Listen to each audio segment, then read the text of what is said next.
प्रस्तावित मां सीता के मंदिर निर्माण स्थल का आज हम लोगों ने निरीक्षण किया।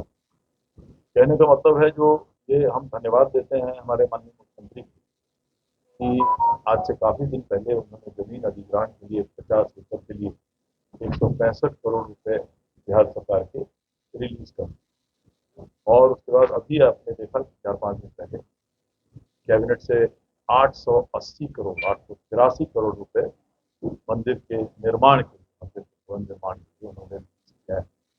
ये जो सीतामढ़ी की चिर परिचित मांग थी, चिर लंबित मांग जमाने से लोग चाह रहे थे कि यहाँ माँ सीता की भव्य मंदिर बने। अब तक हम लोग को ये नहीं लगता था कि संभव होगा, इसलिए कि अयोध्या में इतना समय लग रहा था, तो वहाँ विवाद था, इसलिए समय लग रहा था, मामला कोर्ट में था बाबरी मस्जिद का। खैर कोर्ट ने अपना निर्णय सुनाया और बहुत अच्छी तरह से मंदिर वहाँ बनी।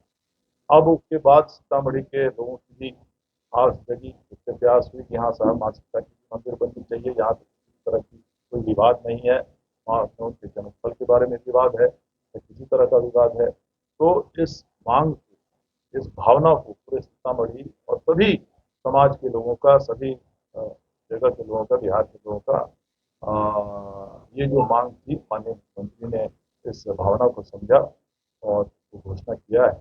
और आज वो दिन बहुत मतलब शुभ होगा। परसों का दिन 8 तारीख को माननीय गृह मंत्री भारत सरकार श्री अमित शाह जी स्वयं आ रहे हैं और उसका शिलान्यास कार्यक्रम होगा।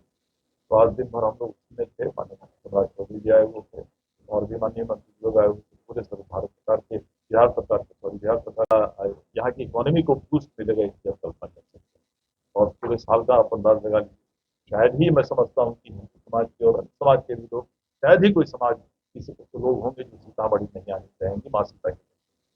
पूरे देश में लोग कहते थे अच्छा सीतामढ़ी अब यहाँ मंदिर बन गया है, तो हम लोग कहते थे हाँ बना हुआ है, लेकिन हकीकत ये है कि जो माँ सीता की एक्चुअली जो हम लोग को बननी चाहिए थी कब बन रही है, वो अभी तक बनी नहीं। तो हम लोग सबको इस पूरे सीतामढ़ी के लोगों के लिए ये बहुत बड़ी एक क्या कहा जाए, बहुत बड़ी उपलब्धि सीतामढ़ी के लिए है। हर आदमी का इसमें योगदान है, सबने इसके लिए मेहनत किया है। और मैं समझता हूँ कि मुझे, और ये अब शिलान्यास भी हो रहा है, मुझे पूरा उम्मीद है कि 3 साल के अंदर ही पूरा मंदिर का निर्माण भी पूरा हो जाएगा।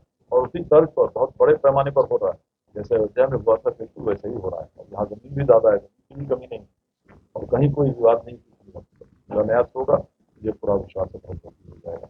तो इस उपलब्धि के लिए सभी ने मेहनत और प्रार्थना की थी, सभी को मैं उसके लिए धन्यवाद भी देता हूँ, सबको उसके लिए धन्यवाद देता हूँ। इसके बाद अभी आपने देखा होगा कि अखबार में पाँच करीबन ये हाउस जब शुरू हुई और दूसरे हफ्ते में जो हाउस चल रही थी, तो मैं और माननीय हमारे राष्ट्रीय अध्यक्ष, कार्यकारी राष्ट्रीय अध्यक्ष संजय झा जी, जो माननीय सदस्य हैं राज्यसभा के, हम लोग पार्लियामेंट में मकर द्वार है जहाँ पर हम लोग की एंट्री होती है, इसमें हम लोग अंदर जा रहे थे तो हम लोगों ने देखा कि माननीय रेल मंत्री बाहर आ रहे हैं। तो बेचारे उठ के माननीय संजय झा से अभिवादन किया, हम लोगों ने नमस्कार को किया और बताया उन्होंने क्या जरूरत थी और क्या है, आपकी मांग तो कभी खत्म होते नहीं है। मैंने कहा कैसे खत्म होगा सर, मेरी एक मांग तो कराई नहीं आपने, ना आपको वंदे भारत दिया आपने, ना अमृत भारत दिया, आपका हुआ नहीं अभी तक। मैंने कहा नहीं हुआ। और 3 दिन पहले आपने देखा कि वो न्यूज में आ गया कि वो अमृत भारत भी सैंक्शन हो गया। इसके लिए भी मैं मौजूदा सरकार को धन्यवाद देता हूँ, अश्विनी वैष्णव जी को धन्यवाद देता हूँ, माननीय नरेंद्र मोदी जी को धन्यवाद देता हूँ। तो हम चाहते हैं कि जो भी हमारे यहाँ अभी तक लंबित, मैं इसके लिए किसी पिछले सरकार को दोष नहीं देता, मैं समझता हूँ हम लोग उस फलसफा के हैं, उस फिलोसफी के हैं कि जो जो जब होना होता है कभी होता है और वही हो रहा है। मुझे बहुत खुशी है कि हम लोग के समय में आदरणीय नीतीश कुमार जी के आशीर्वाद से, आदरणीय नरेंद्र मोदी जी के आशीर्वाद से, आदरणीय अमित शाह जी के आशीर्वाद से सारे काम हो रहे हैं रेलवे में, और हमको बहुत काम करना है। हम चाहते हैं कि यहाँ से कलकत्ता एक्स्ट्रा ट्रेन, एक ट्रेन है जो डायरेक्ट जाती है, यहाँ से मुंबई की एक ट्रेन हमारे कहने पर खुली, हमारे आने के बाद खुली है, जो रात में 2:30 बजे खुलती है। आप सोच सकते हैं कितना टाइमिंग एडजस्टमेंट में डिफिकल्ट हुआ होगा, लेकिन उस ट्रेन में भी आप जाके देखिए इतनी खचाखच भरी रहती है छत के ऊपर। माननीय मंत्री को हम अगले बार लाएंगे, बोले हैं कि हमने कहा कि 2-3 जल रखना खाली नहीं, बल्कि हमको सबसे बड़ी चिंता इस बात की है कि जहाँ से वो नदी सीतामढ़ी में प्रवेश करती है और जब सीतामढ़ी से बाहर निकलती है, उस बीच की जो एरिया है, नदी की एरिया, अगर आप देखेंगे तो आपको रोना आएगा उस नदी के। और शहर के बगल में दोनों तरफ जो हमारे यहाँ अस्पतालें हैं वो अस्पताल की सारी गंदगी उसमें डालते हैं, बैंडेज उसमें डालते हैं, ऑपरेशन के बैंडेज उसमें डालते हैं। और हमारे यहाँ जनता इस बात के लिए बिल्कुल, बाकी जनता भी इसके लिए बिल्कुल ख्याल नहीं रखती है कि अपने नदी को साफ रखना अत्यावश्यक है। इंक्रोचमेंट कितना ज्यादा है आप देखिए, वो जो ढलान है नदी का, नदी के किनारे दोनों तरफ, उस पर इंक्रोचमेंट दुनिया भर का है। तो ये तो इंक्रोचमेंट रोकना चाहिए था और उसका कुछ ना कुछ उपाय होना चाहिए। लेकिन स्वच्छता जो है, कि अगर आप कहीं भी चले जाए बाहर शहरों में, अपने देश के भी बाहर शहरों में चले जाए, विदेश में जाइएगा तो आपको एक एक पत्ता भी नहीं दिखाएगा, इतना नीला पानी, छलकता हुआ पानी दिखाई देता है।